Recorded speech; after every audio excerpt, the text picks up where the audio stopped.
It's a revelation many never expected, yet once unveiled, it makes perfect sense. Beneath the royal robes, state banquets, and constitutional duties, King Charles III is an artist. Not merely an admirer of beauty or a casual hobbyist, but a deeply emotional, profoundly expressive artist who has spent decades quietly capturing the essence of places, people, and moments through his sketches and watercolors.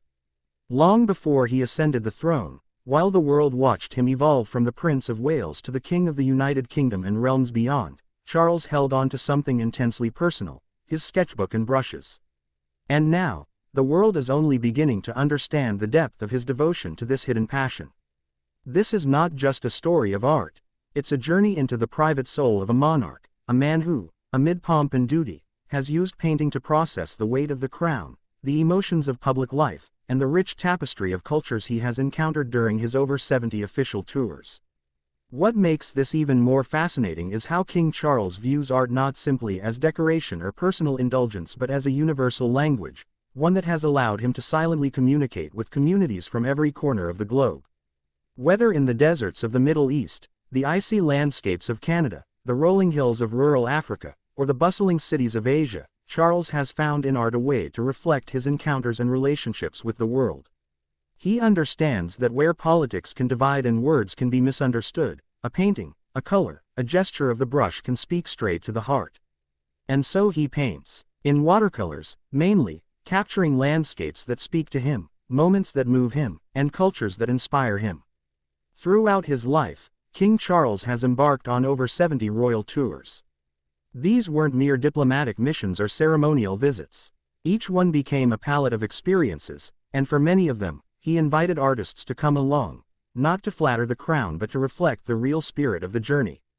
Whether it was painters, sketch artists, or photographers, they were there to document in their own mediums the human connections, natural wonders, and cultural vibrancy Charles wanted to remember and share. This approach speaks volumes about his personal value system. He doesn't see royalty as something to be enshrined in glass but as something organic, alive, and responsive to the world around it. He paints the way some journal, deeply, honestly, and without performance. His works aren't flashy or grandiose. They're gentle, often understated. Delicate washes of watercolor describe a mountain range in Scotland, a morning fog in India, or a serene lake in Canada. You can feel the solitude in them, the contemplative tone, the reflection of a man who carries great responsibility yet finds peace and presence in nature and creativity. His paintings are often unsigned and humble, sometimes even anonymous when exhibited. That's how much King Charles values the art itself over the acclaim it might bring. In many ways, Charles's artistry is a metaphor for his reign. Quiet resilience, a deep-rooted sense of place, a desire to connect, a respect for tradition balanced with personal authenticity. He's a monarch who doesn't just wave from balconies, he stops, listens, observes, and then commits those reflections to canvas. And in those moments, he is not just King Charles III, head of state, but Charles the man, sensitive, introspective, and profoundly touched by the world he serves. Art has also been Charles's silent sanctuary during turbulent times. From the media storms that surrounded his early years, to the deeply public grief of Princess Diana's death, to the transition into kingship following Queen Elizabeth II's passing, painting has been a way for him to retreat, reset, and recalibrate. The quiet concentration required, the time spent in nature observing landscapes, the intimate space of a canvas, it has all provided him with grounding that no public address or formal title ever could. It is where he finds himself again. Critics and art historians who have reviewed his work often describe it as sincere, even meditative. It may not rival the technical complexity of the great masters, but it doesn't need to. What it delivers is a raw emotional truth, a personal perspective uncluttered by palace protocol. Through his watercolors, Charles shares moments that moved him: a sunrise, a shepherd's cottage, a quiet hillside. And in doing so, he invites the viewer into his world, into his thoughts, into his solitude. For someone constantly in the public eye, that's an incredible act of vulnerability. It's also a tribute to the British artistic tradition that Charles so passionately supports. He is a longtime patron of numerous arts organizations, galleries, and academies. He founded the Royal Drawing School in 2000 to support rigorous training in observational drawing, something he believes is essential not just for artists, but for anyone wanting to see the world more deeply. His belief in teaching the eye to see has underpinned his broader views on architecture, environmental conservation, and urban planning, all of which he approaches from a deeply visual and human-centered perspective. What many find moving is how this quiet passion intersects with his public duties. Even during official visits, he often steals away early in the morning or at dusk to sketch scenes before the diplomatic machinery begins to turn.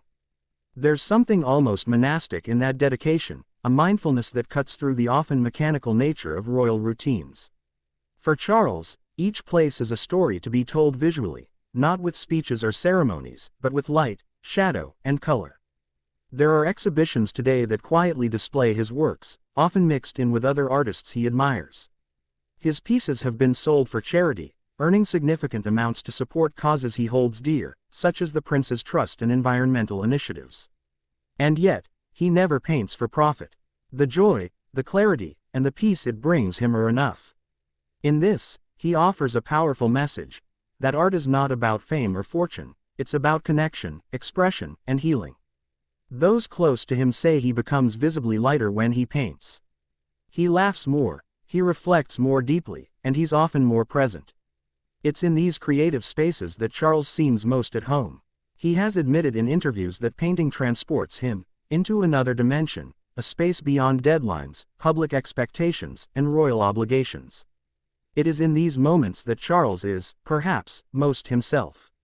It's rare for a monarch to reveal so much of their internal world, but Charles has done so not through interviews or memoirs, but through the quiet, enduring language of art.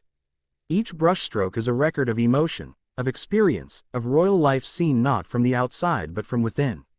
And in a world where so much is rehearsed, polished, and protected, this honesty is refreshingly intimate.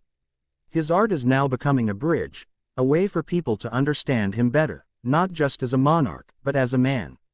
It provides insight into his thinking, his sensitivity to the environment, and his desire to create harmony in a world often marked by conflict. It also reveals a side of monarchy that is deeply human. Not perfect, not untouchable, but thoughtful, expressive, and profoundly connected to the everyday beauty that surrounds us all. In his recent years, particularly as king, Charles has not abandoned this passion. In fact, it has only deepened. Perhaps the responsibility of the crown has given his painting new meaning, a new urgency to capture the fleeting beauty of the world around him.